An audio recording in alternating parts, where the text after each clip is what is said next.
नमस्कार किसान भाइयों और बहनों, मैं आपका कृषि साथी। आज मैं आपको बहुत आसान सी बात बताने वाला हूँ कि गेहूं की जो फसल है वो हमें अच्छी पैदावार के लिए हमें क्या करना होगा और अच्छी बालियाँ निकले उसके लिए क्या करना होगा और कौन सी कितनी खाद डालनी है ताकि फसल मजबूत बने और पैदावार अच्छी मिले। सबसे पहले बात करते हैं बुआई के समय की। जो खाद, क्योंकि उसी समय डाली गई खाद से फसल की नींव तैयार होती है। बुआई के समय सबसे पहले हम जो ज़रूरी है वो है डीएपी। मात्रा रखनी है अपने को 50 किलो लगभग प्रति एकड़ के हिसाब से। इससे पौधे की जड़ मजबूत बनती है और जो ज़्यादा बालियाँ कलियाँ निकलती है और फसल शुरू से ही तकड़ी रहती है। डीएपी को बीज के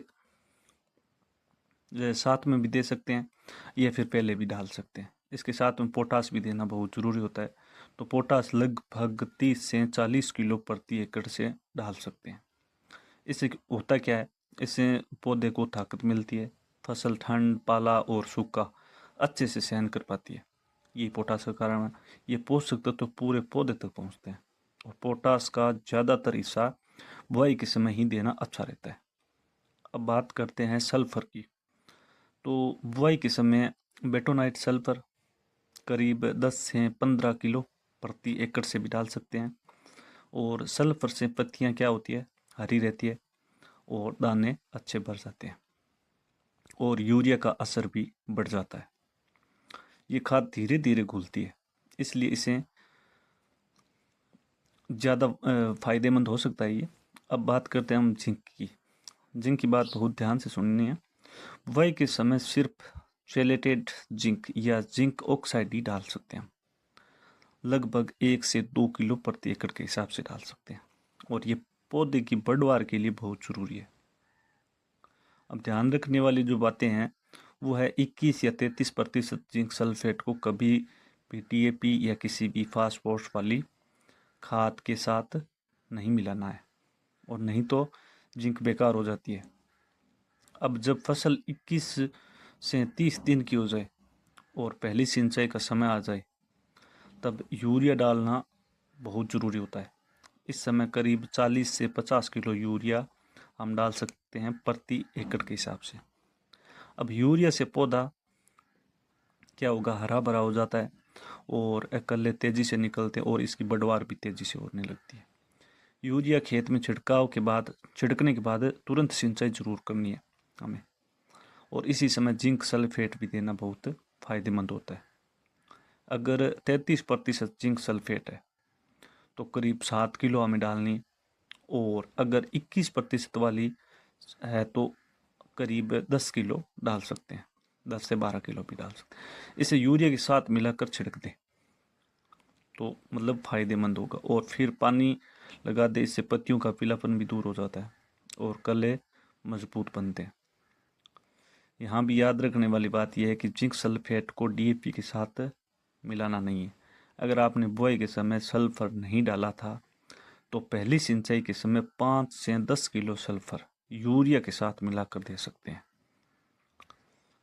जब अब फसल हो जाएगी 40 दिन के आसपास, 40 या 45 दिन के, तो दूसरी सिंचाई का समय आ जाएगा। तब बचा हुआ यूरिया डाल सकते हैं। इस समय करीब 30 से 40 किलो यूरिया देना ज़रूरी होता है। इससे बालियाँ मजबूत बनती है और दाने में भराव भी बढ़ता है। अगर पोटास पूरी मात्रा में पहले नहीं दी थी तो इस समय 15 से 20 किलो पोटास भी दे सकते हैं सिंचाई के पानी के साथ में। अगर किसी कारण से फसल कमज़ोर दिख रही है या पत्तियां पीली पड़ रही है तो हमें क्या करना है, मैग्नीशियम सल्फेट देना है। ये बहुत अच्छा रहता है। इसे 5 से 10 किलो प्रति एकड़ मिट्टी में डालकर दे सकते हैं, या फिर 2 से 3% का फोलियर स्प्रे भी कर सकते हैं। इससे पत्तियां फिर से क्या हो जाएगी, हरी हो जाएगी, और इससे बालियां भी बनने के साथ साथ बढ़वार भी अच्छी होगी। अब फोलियर स्प्रे भी कर सकते हैं, इसलिए 19-19-19 या 0-52-34 भी जैसा पानी में घुलने वाली खाद के साथ जिंक या सल्फर मिलाकर छिड़काव भी कर सकते हैं।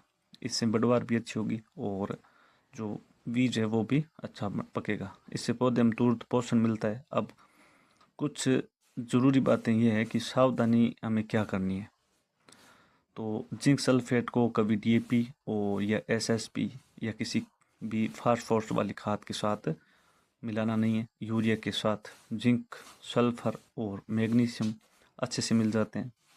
अगर संभव हो तो मिट्टी की जांच जरूर करवानी है और उसी हिसाब से खाद की मात्रा रखें।